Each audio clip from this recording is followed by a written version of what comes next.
ಏನು ವಿಷಯ? ಯಾಕೆ ಇವರೆಲ್ಲ ಎಲ್ಲಿ ಬಂದಿದ್ದಾರೆ? ಮೊದಲು ಕೊಟ್ಟಷ್ಟು ಕೂಲಿನೇ ಕೊಡಬೇಕಂತೆ, ಇಲ್ಲ ಅಂದರೆ ಎದ್ದೋಗಲ್ವಂತೆ. ಬೆಳೆ ಬಂದಿಲ್ಲ, ನಷ್ಟ ಆಗಿದೆ ಅಂದರೂ ಕೇಳ್ತಾ ಇಲ್ಲ ಅಣ್ಣ, ಗಲಾಟೆ ಮಾಡ್ತಾ ಇದ್ದಾರೆ.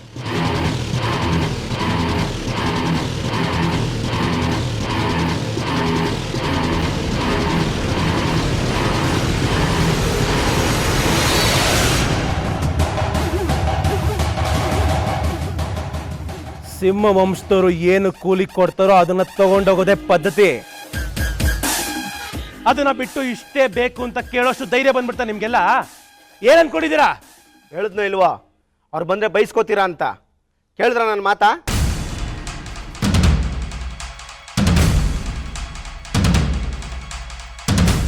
ನಿಮ್ಗಳಿಗೆಲ್ಲ ಎಷ್ಟು ಕೂಲಿ ಕೊಡಬೇಕು, ಯಾವಾಗ ಕೊಡಬೇಕು, ಹೇಗೆ ಕೊಡಬೇಕು ಅನ್ನೋದನ್ನ ನಾನು ತೀರ್ಮಾನ ಮಾಡ್ತೀನಿ. ನಾಳೆ ಬೆಳಗ್ಗೆಯಿಂದನೇ ಕಟಾವ್ನ ಶುರು ಮಾಡಿ. ಹೋಗಿ ಹೋಗಿ.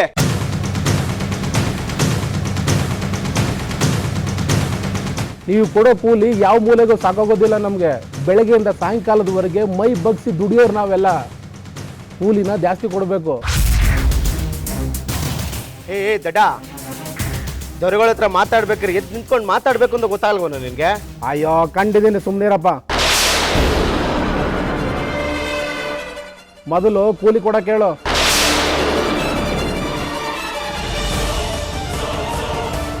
ಕೇಶವ, ಯಾರ್ಯಾರು ಜಾಸ್ತಿ ಕೂಲಿ ಕೇಳ್ತಾ ಇದ್ದಾರೋ ಅವ್ರ ಹೆಸರನ್ನೆಲ್ಲ ಬರ್ದಿಟ್ಕೋ.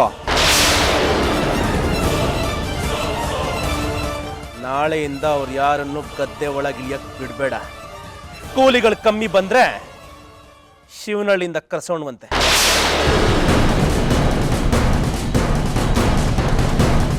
ಇದು ಅನ್ಯಾಯ, ಅನ್ಯಾಯ.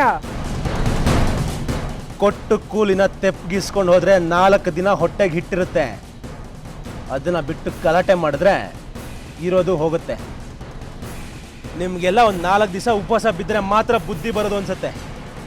ಯೋಚನೆ ಮಾಡಿ.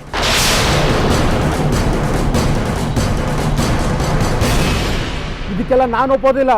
ನೀವು ಮಾಡ್ತಾ ಇರೋದು ಸರಿ ಇಲ್ಲ.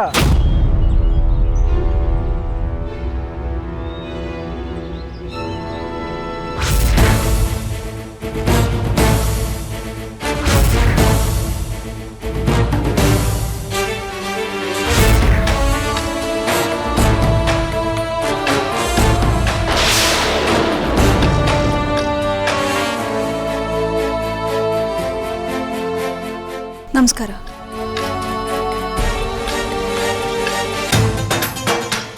ಹೇಗಿದ್ದಾರೆ ವಾರಸ್ದಾರರು? ಆರೋಗ್ಯವಾಗಿದ್ದಾರೆ ಅಮ್ಮವ್ರೆ? ದೊರೆಗಳ ಹತ್ರ ಮಾತಾಡ್ಬೇಕ್ರಿ, ಎದ್ದು ನಿಂತ್ಕೊಂಡು ಮಾತಾಡ್ಬೇಕು ಅಂತ ಗೊತ್ತಾಗಲ್ವನು ನಿನಗೆ? ಅಯ್ಯೋ ಕಂಡಿದ್ದೀನಿ, ಸುಮ್ಮನಿರಪ್ಪ.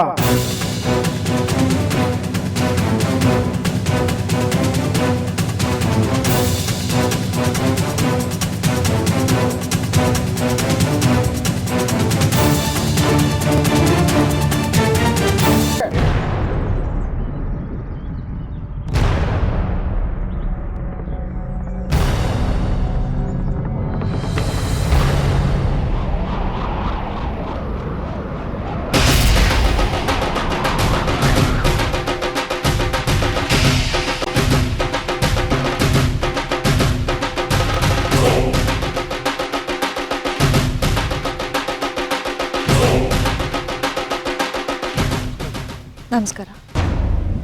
ನಮಸ್ಕಾರ ತಾಯಿ.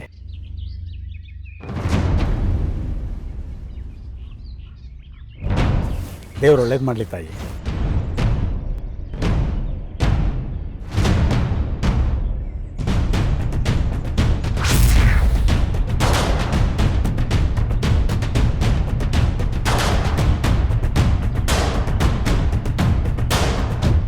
ಅಂದ್ರೆ ನೀವು ನನ್ನ ಮಾತಿಗೆ ಬೆಲೆ ಕೊಡಲ್ಲ, ಒಂದು ಹೆಣ್ಣಿನ ಮಾತಿಗೆ ಬೆಲೆ ಕೊಡ್ತೀರಾ ಅಂತಾಯ್ತು.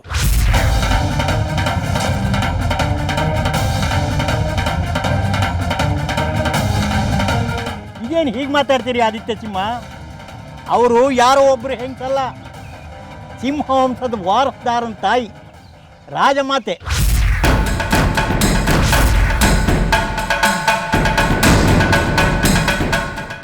ದೊರೆಗಳ ಪರವಾಗಿ ತೀರ್ಮಾನ ತಗೊಳ್ಳೋ ಹಕ್ಕಿರೋದು ಅವರು ಒಬ್ಬರಿಗೇನೆ. ಇದನ್ನು ನಾವು ಗೌರವಿಸ್ತೀವಿ.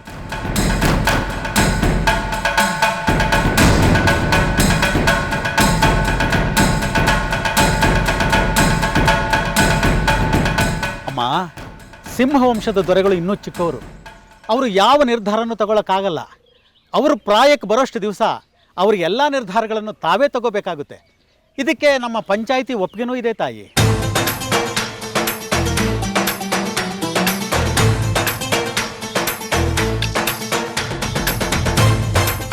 ಸರಿ, ಹಾಗೇ ಆಗಲಿ. ಈ ಆಳುಗಳು ಕೆಲಸಕ್ಕೆ ಬರೋ ಹೊತ್ತಿಗೆ ಕೊಡ್ತೀವಿ ಅಂತ ಹೇಳಿದ ಕೂಲಿನ ಆದಿತ್ಯ ಸಿಂಹ ಕೊಡಲ್ಲ ಅಂತ ಹೇಳ್ತಾ ಇದ್ದಾರೆ. ಇದಕ್ಕೆ ತಾವೇನು ಹೇಳ್ತೀರಿ ತಾಯಿ?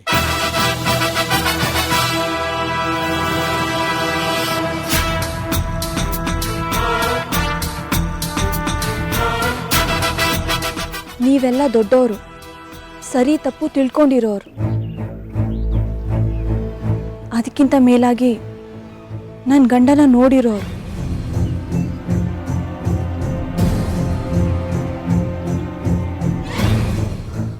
ಅವ್ರ ಮಾತೆ ನನಗೆ ವೇದವಾಕ್ಯ. ಅವ್ರ ರೈತರನ್ನೆಲ್ಲ ಅಣ್ಣ ತಮ್ಮನ ಥರ ನೋಡ್ಕೋತಾ ಇದ್ರು. ಕಮ್ಮಿ ಕೂಲಿಗೆ ಯಾವತ್ತೂ ಒಪ್ಕೊಂಡಿಲ್ಲ. ನನ್ನ ನಿರ್ಧಾರನೂ ಅದೇ. ರೈತರಿಗೆ ಕಮ್ಮಿ ಕೂಲಿ ಕೊಡೋದಕ್ಕೆ ನಾನು ಒಪ್ಕೊಳ್ಳಲ್ಲ.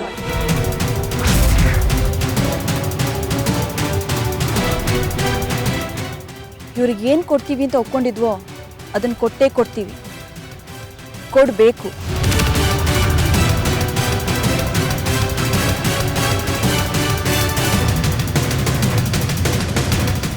ಇದು ಸಿಂಹ ವಂಶದ ವಾರಸ್ದಾರನ ನಿರ್ಧಾರ. ವಾರಸ್ದಾರ್ಗೆ ವಾರಸ್ದಾರ್ಗೆ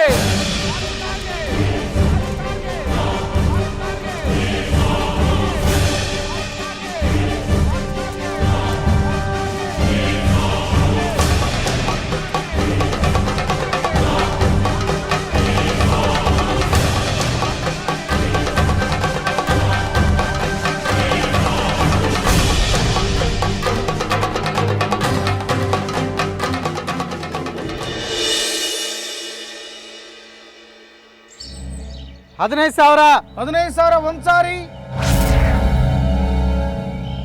15,000 ಎರಡು ಸಾರಿ, 18,000. 18,000 ಒಂದು ಸಾರಿ, 18,000 ಎರಡು ಸಾರಿ, 30,000. 30,000 ಒಂದು ಸಾರಿ,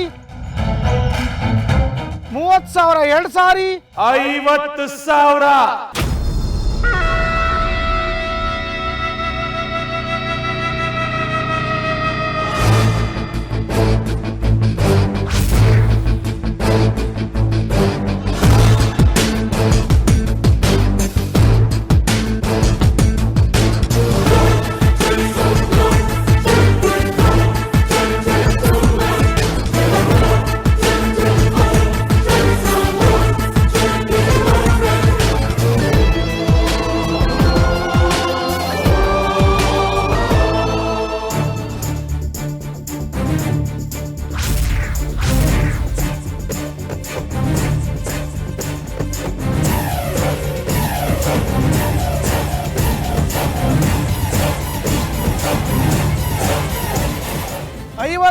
ಒಂದು ಸಾರಿ,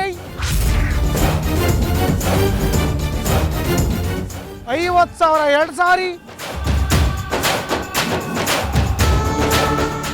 50,000 ಮೂರು ಸಾರಿ,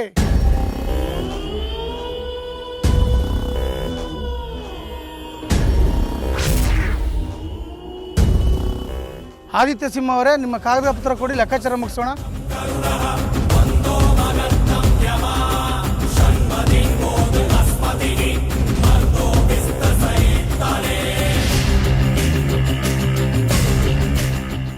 ಮುಖ ಏನೋ ನೋಡ್ತಾ ಇದೆಯಾ 50,000ಕ್ಕೆ? ಇದರಲ್ಲಿ ಬೇರೆ ಯಾರೇ ಹೆಸರು ಬರೆದಿದೆಯಲ್ಲ, ಇದು ನಿಮ್ಮ ಸೈನಂತೂ ಆಗಿರೋದು ಸಾಧ್ಯವಿಲ್ಲ. ಬೇರೆ ಯಾರ್ದು ಅಂತ ಕೇಳ್ಬೋದಾ?